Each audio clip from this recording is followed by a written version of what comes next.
आज की चौपाल में आए भाई। थाने के सामने जो हमारा प्राचीन मंदिर है, प्राचीन शिव मंदिर और श्री लक्ष्मी नारायण मंदिर, उसी पे जो है हमारे कस्बे के बहुत चर्चित लोग जिन्हें किसी पहचान की आवश्यकता नहीं है। सबसे पहले हैं मुकेश धनगर जी, फिर हैं मुकेश चाचा हमारे गुप्ता जी, मनमोहन पचौरी जी, हमारे अरविंद जी आचार्य जी, हमारे डॉक्टर साहब सोनू जो बहुत ही चर्चा में रहते हैं। जहाँ आगरा की जरूरत पड़े वो डॉक्टर साहब हमारे यहीं हेल्प कर देते हैं, बहुत अच्छे बॉडी एक्सपर्ट। और हमारे जाने माने एटा जिला के चर्चित राजनीतिकार नीरज गुप्ता जी, सौरभ गुप्ता जी। आज चर्चा रहेगी भाई। इस चर्चा में जो देहात की एक पंचायत पहले लगती थी चौपाल, उसको चौपाल के नाम से करते हैं हम। कल भी हमारी चर्चा हुई थी और आज भी करेंगे चर्चा। तो अरविंद जी, आज की चर्चा का विषय रहेगा स्वदेशी अपनाएं।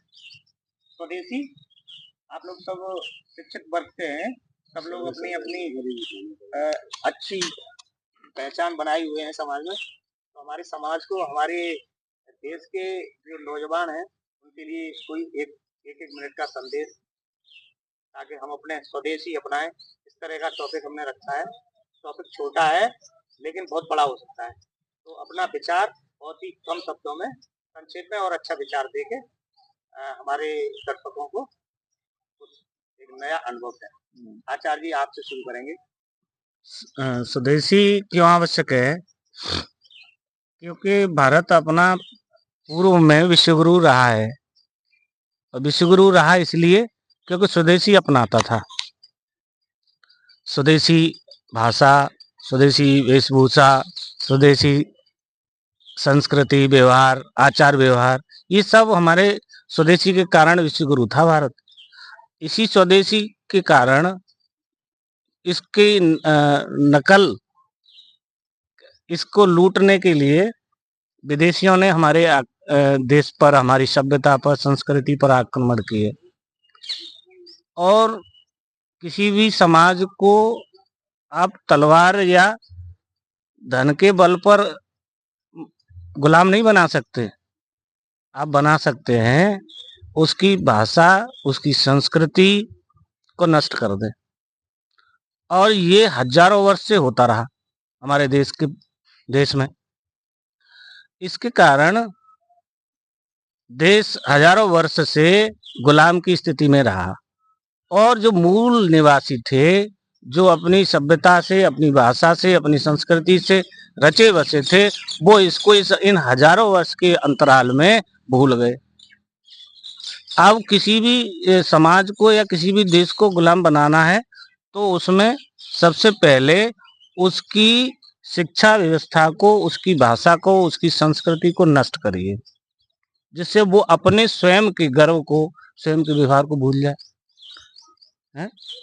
तो अब बहुत आवश्यक है। जैसे हमारे महात्मा गांधी जी आज़ादी के समय में उन्होंने स्वदेशी के लिए जागरण किया था पूरे देश में।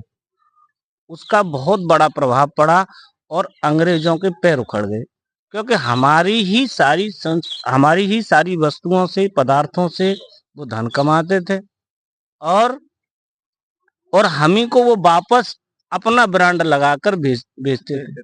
बहुत बढ़िया, धन्यवाद आचार्य जी, अरविंद जी।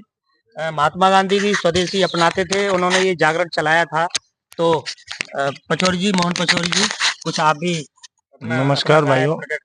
जहाँ तक मैं समझता हूँ, स्वदेशी का अर्थ अगर मैं संधि विच्छेद करूँ तो स्व मीन्स अपना, और देशी मतलब जो देश का है, यानी जो अपने देश का है वो स्वदेशी है। चाहे वो समाज हो, चाहे वो कोई व्यवस्था हो, चाहे वो परिवार हो, चाहे देश के लोग हों, चाहे वहाँ की संस्कृति हो, चाहे वहाँ की विद्या हो, जो भी है वो स्वदेश का है और अपना है। जब हम अपना अपनाएंगे तो उसको आगे ले जाएंगे, और जब अपना होगा तो वो पूर्ण रूप से अपना होगा, और अपने के साथ आदमी बढ़ता है, ना कि पराये के साथ। धन्यवाद। बहुत बहुत धन्यवाद पचौरी जी। चाचा कुछ दो शब्द बोलेंगे, बहुत शॉर्ट में बोलना और शॉर्ट में बोलना। पचौरी जी, बहुत अच्छी आपकी बात हमारी समझ में आई। और हमें लग रहा है हमारे दर्शकों को भी समझ में आएगी। चाचा बोलेंगे। सबसे पहले मैं अपने प्रिय दर्शकों को सादर अभिवादन है मेरा। बहुत बहुत धन्यवाद। मैं केवल यही कहना चाहूंगा स्वदेशी के लिए कि भाई स्वदेशी में बहुत बड़ी पावर है, बहुत बड़ी ताकत है। सभी लोग जो है स्वदेशी अपनाएं। स्वदेशी वो अपनाएं, चाहे भाषा हो या कोई वस्तु हो। बहुत बहुत धन्यवाद। आपसे मिलेंगे फिर। और जो भी लोग चर्चा में शामिल होना चाहते हैं, रविवार के दिन एक टॉपिक रहेगा, हर रविवार को रहेगा। और आप जो है रविवार को जो भी हमारा वीडियो देख रहे हैं उस चर्चा में शामिल होने के लिए आ सकते हैं। टॉपिक आपको बता दिया जाएगा। तो डॉक्टर साहब कुछ दो शब्द बोले स्वदेशी के ऊपर। जय श्री राधे। जय श्री राधे। किसी भी समाज, देश, प्रदेश या कहीं भी हम अपना प्रोडक्ट यूज करेंगे, यानी स्वदेशी यूज करेंगे, जिससे आर्थिक व्यवस्थाएं हमारी ही मजबूत होगी, देश सुदृढ़ होगा, समाज उन्नत होगा। समाज को सशक्त बनाने के लिए स्वदेशी का इस्तेमाल जरूर करना चाहिए।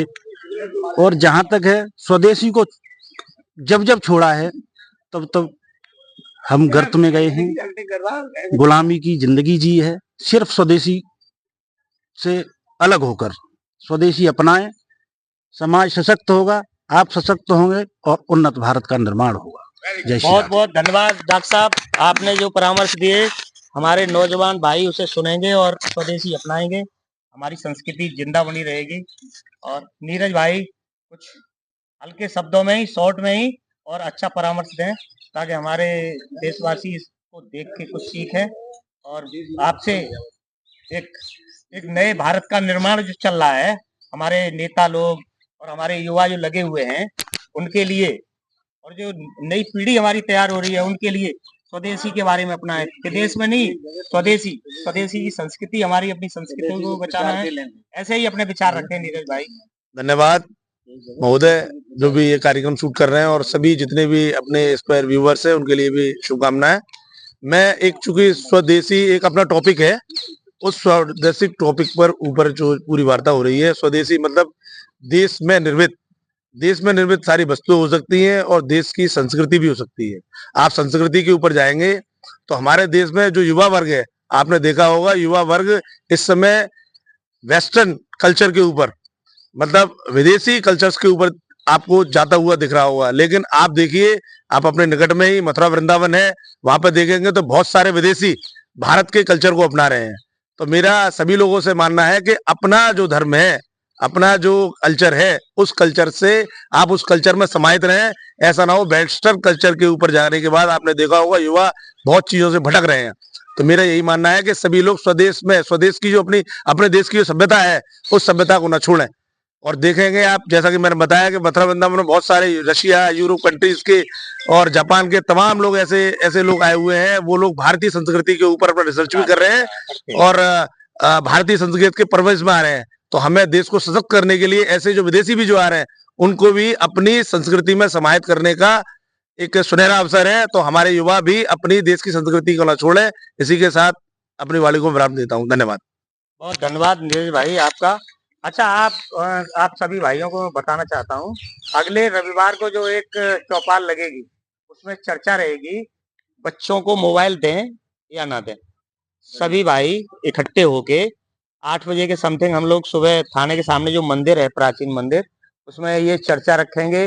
इस चर्चा में चौपाल का नाम दिया गया है, हमारे चैनल के द्वारा ये सब दिखाया जाता है। तो जो भाई इसमें आना चाहते हैं, अपना भाग लेना चाहते हैं, तो तैयारी करके आए कि अगले रविवार के दिन हमारी चर्चा रहेगी, बच्चों को मोबाइल देना है या नहीं देना है, और देना है तो कैसे देना है। तो ये इन सब बातों पे ही चर्चा रहेगी। आप लोगों ने अगर हमारे चैनल को सब्सक्राइब नहीं किया तो सब्सक्राइब कर लें और हमें कमेंट्स में ये जरूर बताएं कि हमारी चर्चा आपको कैसी लगी। हम पूरी कोशिश करते हैं कि एक अच्छे समाज का निर्माण हो। मुकेश भाई जाने कहाँ चले गए थे, 2 शब्द बोलेंगे फिर जो है अंत करेंगे। बहुत बहुत धन्यवाद बड़े भाई। जैसे कि सभी हमारे भाइयों ने अपने अपने विचार रखे, इसी कड़ी को आगे जोड़ते हुए मैं कुछ स्वदेशी बात में कहूंगा कि जैसे कि कहा जाता है कि स्वस्थ शरीर में स्वस्थ मस्तिष्क रहता है, इसी तरीके से स्वस्थ भारत में स्वस्थ जब हमारे लोग रहेंगे, तो पहले के जो लोग थे वो ऑर्गेनिक चीजों का प्रयोग करते थे, जो कि हमारा स्वदेशी था, इस जिसको पे भी खाद एक चर्चा करेंगे, वो फिर अगले रविवार को होगी ऑर्गेनिक पे, है ना? हाँ। तो नीरज भाई ने कहा था, इस पे बड़ा जोर दिया था और बहुत अच्छी बात है कि आज जो हमारा खान पान है वो बहुत खराब होता जा रहा है। तो इस चर्चा में अगली आगे चौपाल में ये भी रखेंगे। आपने बहुत बढ़िया बात कही मुकेश भाई, बोले आगे कुछ और तो मैं बताओ। बस यही है, इसे आगे टॉपिक पे हम रखेंगे और इसको इसके विस्तार से डिस्कस करेंगे कि क्या ऑर्गेनिक को किस तरीके से आगे बढ़ाया जाता है, उसके नए नए प्रयोग कैसे किए जाए। और तमाम हमारे युवा आज भी कोशिश कर रहे हैं और हम लोग भी कोशिश कर रहे हैं कि ऑर्गेनिक चीजों को अपने शारीरिक जीवन में लेके आए। इसी के साथ धन्यवाद। अब वक्त बहुत हो गया मेरे भाई। तो जो भी हमारी चर्चा में जुड़ना चाहते हैं अगले रविवार के दिन आए, अपनी तैयारी करके कि बच्चों को मोबाइल चलवाना है या नहीं चलवाना। तो मिलेंगे फिर एक अगले वीडियो में, तब तक के लिए जय भारत, जय हिंद, जय भारत, जय हिंद, जय भारत।